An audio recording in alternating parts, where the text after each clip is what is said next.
We're going to take out the cartel. Easy Reyes sets his sights on the crown of the cartel. It's one of those mini crowns that you get at Burger King because it's a pretty small crown looking at this woman. But anyway, does that mean it's going to put him at a bloody end with his brother Miguel? Well, if that crown fits on our head, it's certainly ain't going to fit on Easy's. Especially how Easy's head's been getting bigger and bigger with the more power he's getting. He's got a bobblehead. He's getting hungry here. He's getting an ego.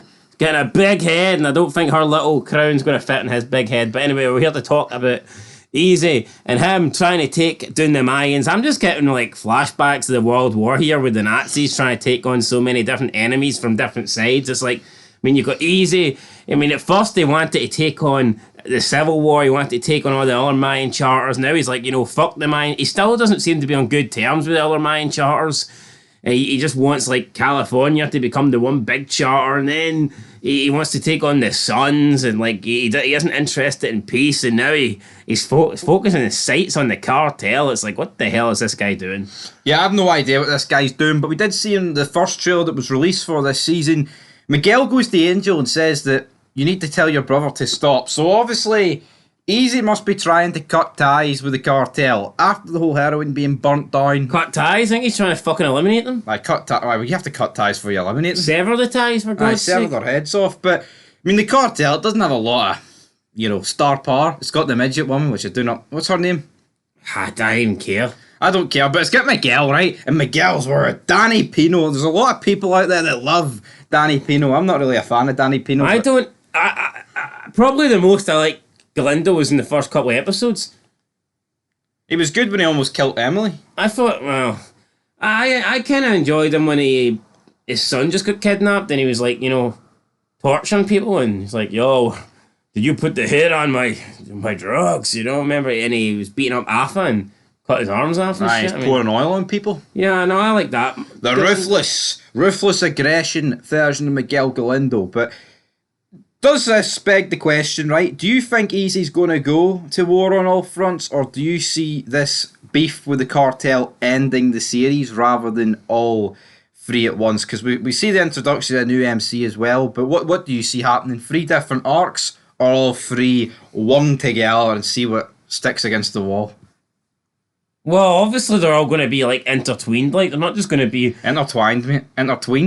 Intertwined, get it right. I've got away with words, right? Obviously, it's not just going to be this new charter gets the first 3 episodes, then Suns get like the next 4. Well, hold on, I'm going to counter your argument, right? Last season, Mayan Civil War got put on the brakes, right? We had a time skip, and then it was Mayans against Suns. So why can't we see something similar this season? I think that was different. It was different. Well, fucking hit me with it. Tell me why this can't be different. Then it's going to be the exact same this season. No, I'm asking for your opinion, mate, and it's a personal attack I'm giving you my opinion. I'm not Elgin James, mate. No, you're not. I'm not Elgin James. That's very obvious. I'm Big Stevie Cool. Right. Look, no, I think it'll just be the 3 will be happening at once. And for me, it seems like this other charter is like a charter that Easy set up to try and disrupt things with the Suns. That's what it seems like to me. But the Inland Empire? Could that be a charter that is basically going to work for the Mayans alongside the cartel? Well, he says in the trailer that he set them up to stop the Suns' expansion. No, he says their expansion. Since he could be referring to the cartel, but in the first part of the trailer, you do believe he's just talking about the Suns, because the guy with the glasses at the table is talking about the Suns. So, Inland Empire, brother, it's been set up. He says they're the only... I think they've been set up to fail. Yeah, they've been set up to fail. Easy even says, right, that them, Santa Padre and Inland Empire, are the only 2 charters in Southern California, which makes sense to why they've stripped the cut that says Southern and Northern California. Well, he did say last season that's what he was going to do. Yeah, I know. There is no more North and South. Yeah, and the reason why he's did that is because there's fucking no Southern Californias left. Yeah, it'd be a bit stupid if Northern California's running a bit with Northern cuts of... Well, I guess you could argue the same about, well, what if the charter in Dublin got wiped out? Would Northern Ireland just strip the N off and say, no, they wouldn't do that, no, damn it. But I'm making a prediction. I think Santa Padre is going to get wiped off the face of this earth and no one's going to survive. No one? No one. I think it's going to be... Right, because he was Sons, right? I feel like it was more to do, right, Jax's family's going to get wiped out and the Sons' legacy needs to live on, so it's going to keep a few of the Sons left. What is the reason to keep most of these people left? Unless they've got a plan later down the line to bring these Mayans back in a potential future war when they bring Abel and Thomas up, I don't see why they need to live. Why not fucking go in a massacre, man? Big war, blood, good night. But here's the thing, right? No disrespect to anybody that's been in the Mayan show, right? But I just don't feel like there's anyone that is worthy of being kept on. It's like I feel like in Sons he had character by the time the show finished, he had established characters that I thought had value and were worthy of being kept alive in case they wanted to bring out like another series or they wanted to do like a prequel, sequel, whatever. See in the Mayans, like I don't think there's anybody that apart from like Alvarez is already an established Sons of Anarchy character.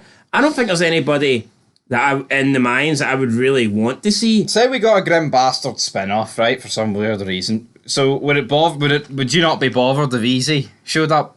No, I wouldn't care. I'd rather see like Tiger Chips. Well, of course you would. Well, obviously they're better, right? But my point is, I feel like we should have probably got more interaction between the likes of like Tig and like Chips. No, look, I mean, if a couple of members survive, if Bishop survives, and then you have a Grim Bastards like spin-off in 5 years' time, I'm not saying don't put Bishop in it or have him appear. It's just not going to have the same impact. I'm not saying that. I'm just saying, I think if Bishop appeared, I'd be like, oh, look, there's Bishop from the Mines.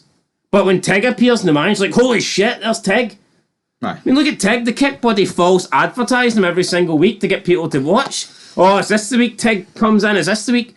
I mean, I just don't think, say Angel survives, I don't think anyone's going to have that same sort of impact. Let's say, for argument's sake, they have this Thomas and Abel spin-off 5 years later, right? 2028, they decide, right, this spin-off.